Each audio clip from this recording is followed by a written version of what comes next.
Alright everyone out there in Banjo land, Mike Heddick here, coming to you today with a lesson on bass walk. So we're going to talk about how to create movement between your chords. So this is a way to add another level of complexity rather than just going from G to C with maybe a random roll. Now we're going to add some movement, an underlying movement between those chords, and we're going to talk about that. This is something that's really cool. You can add to your backup playing. You can add this to your leads.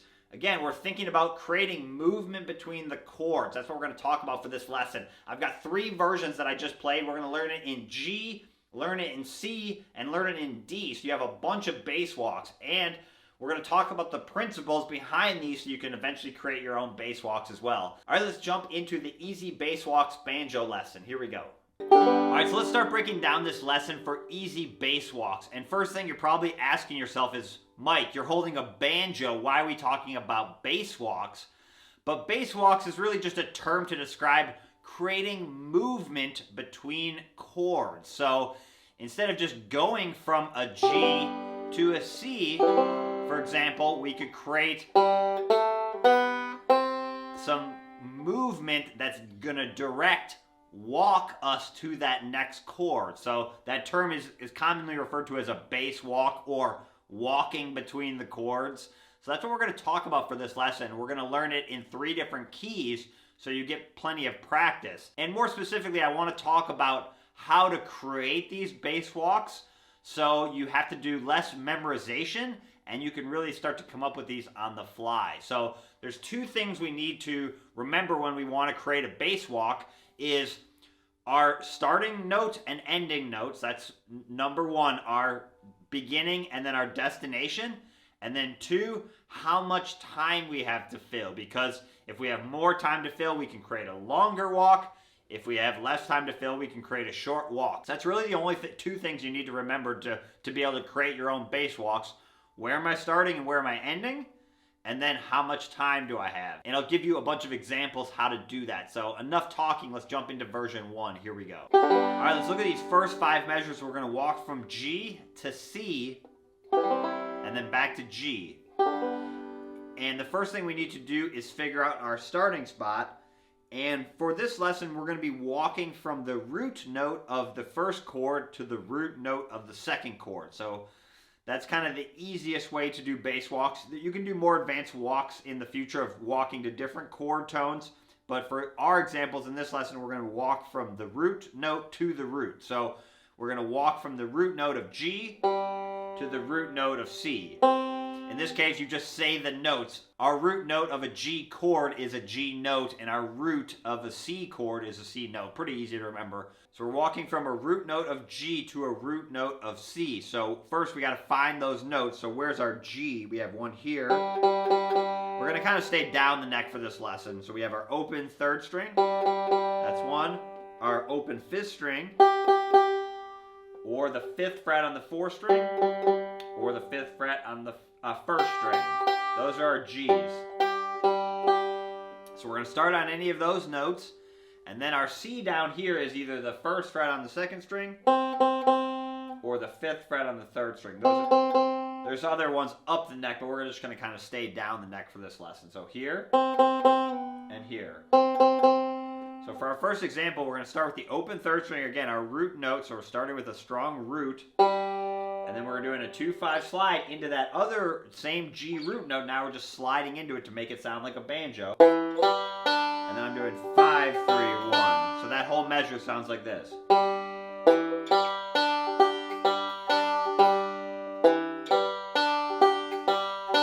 It's really clearly defining that root note in G. Again, like I said, we're hitting it and then sliding into it. And then to do our walk, what we're going to do is I'll show you how you would do it maybe with single notes. You would hit, in measure 2, you would hit the open 3rd string twice, and then the 2nd fret on the 3rd string, and then open 2nd string, and then up to the 1st fret, which would be our C. So that'd be like kind of more of a single note version.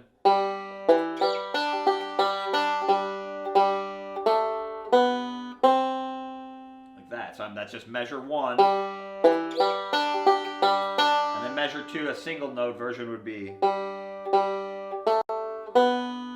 We need 4 quarter notes. That's why we're playing that 3rd string twice. 1, 2, 3, 4. So that's what we're going to apply. And the only difference is we're going to kind of do it and make it sound more like a banjo. So what we're going to do is we're going to hit the open 3rd string. And then instead of hitting that twice, which just isn't that interesting, we're going to hit the outside strings to kind of imply a partial roll. So I do thumb middle. And then instead of just walking up, I'm going to slide. So I'm doing a 2-4 slide on the 3rd string.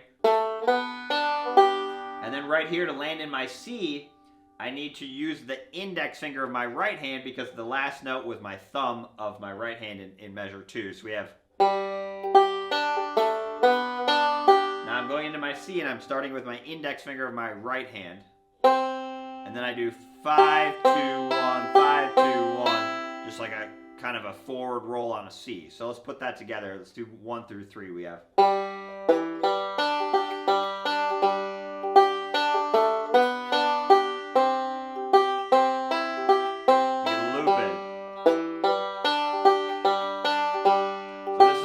Right here. So we're sliding into it to imply that walk.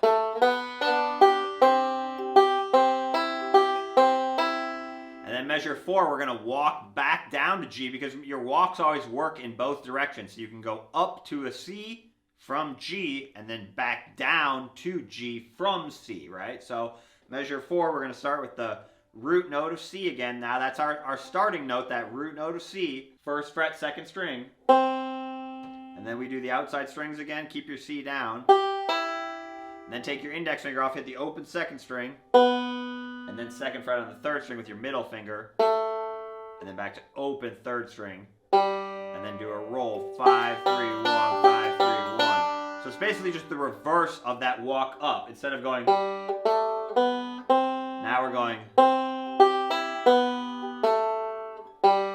So just practice measure 4 into measure 5 on its own.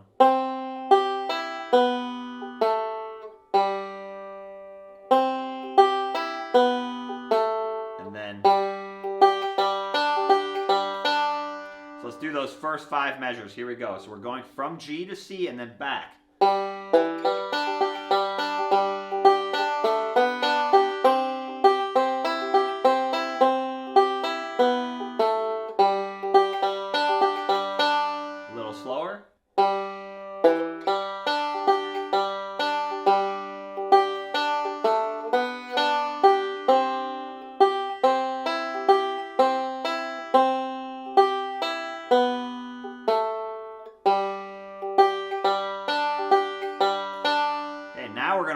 From G down to D. So now our starting note is G, open 3rd string again. And where do we need to get to for our D? Our root note is D over a D chord, right? So we need either the open 4th string or open 1st string or the 3rd fret 2nd string. Those are our 3 D notes down here. Okay? So that's where we're getting to. We're going from this G, and then we're going to walk down to this D here.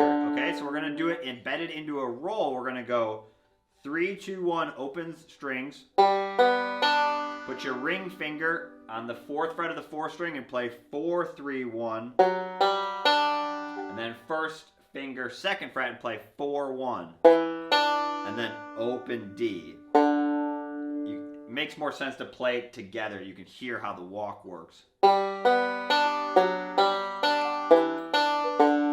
So what's our walk there? We're going from our G, 4th fret, 2nd fret, right? Walking down a scale, G, F sharp, E, D, right? And the only thing we're doing is we're embedding it into a Scruggs style forward roll to give it some syncopation. So now we're going 1 and 2 and 3 and 4 and. So you don't hear them all on the downbeat. It gives it a cool banjo bluegrass syncopation.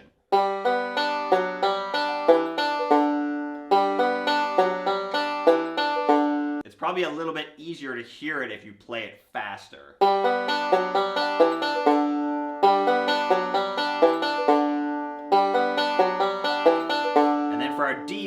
We're going to use that open string and then put down your 3-finger D chord. So I've got my index finger, 2nd fret, 3rd string, middle finger, 3rd fret, 2nd string, pinky, 4th fret, 1st string, and I'm going to do 2 forward rolls. That's just kind of hanging out on a D chord for a second. So I'm just going and use that open string to get your chord down. Walk down from measure 6. And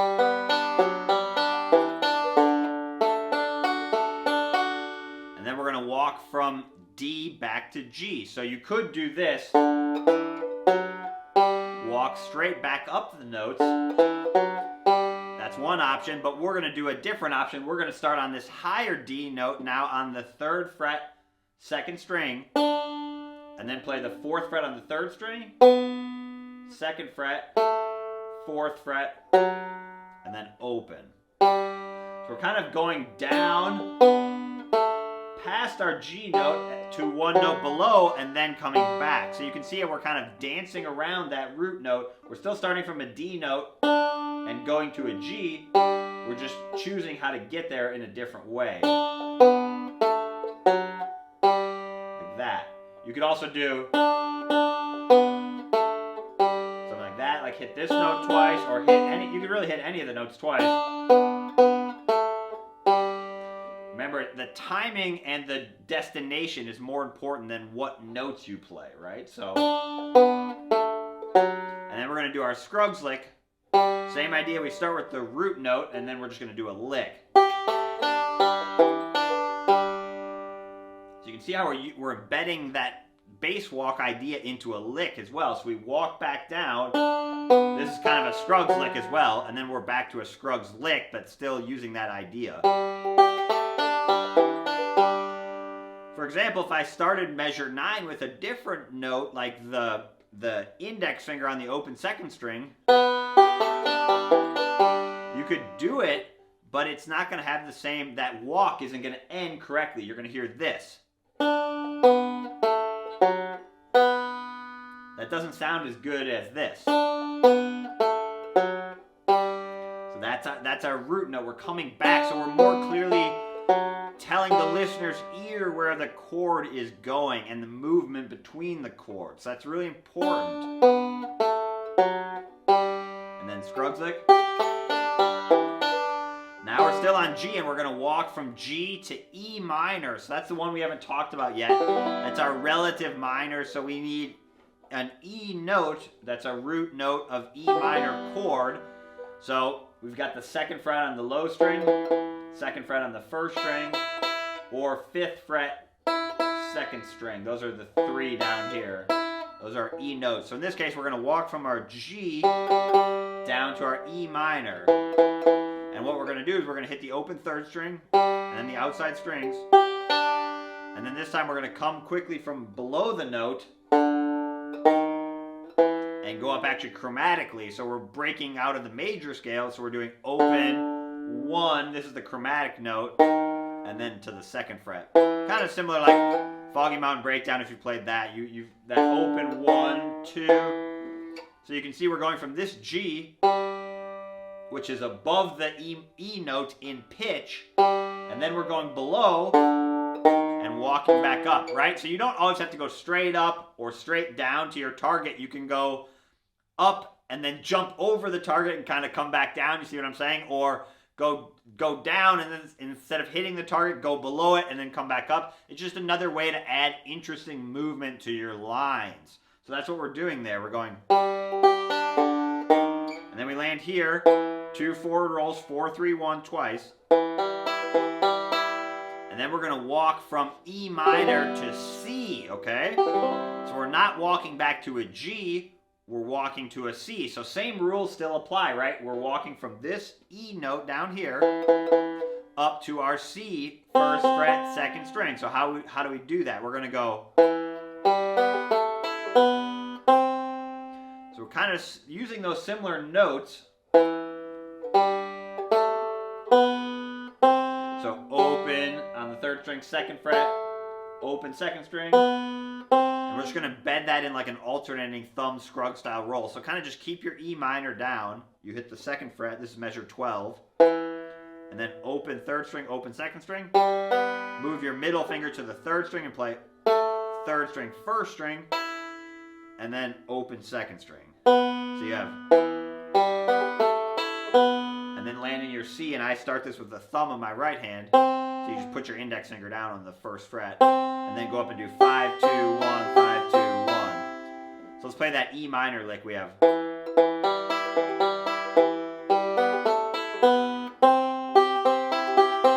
can loop it. That's an E minor to C. You can just practice strumming the chords too if you just want to hear the chords and hear how it moves.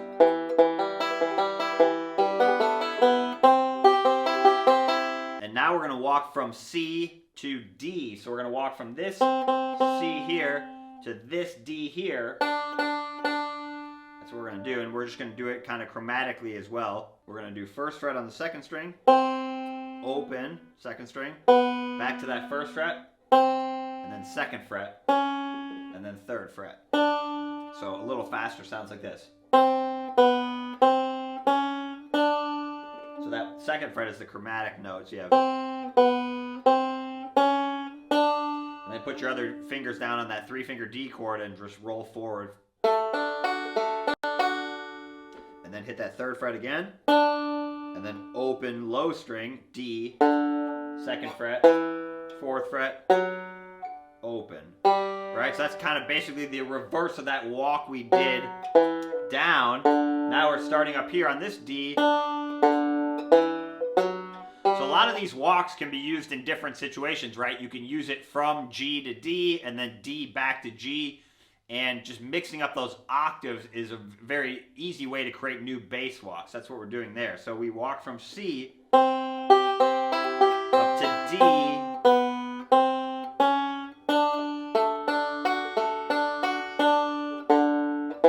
back to G, open 3rd string, right? Root note. Forward reverse roll. Okay, so that's the whole first version. Let's play through it slowly and then we'll do it a little faster.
Let's do it a little faster.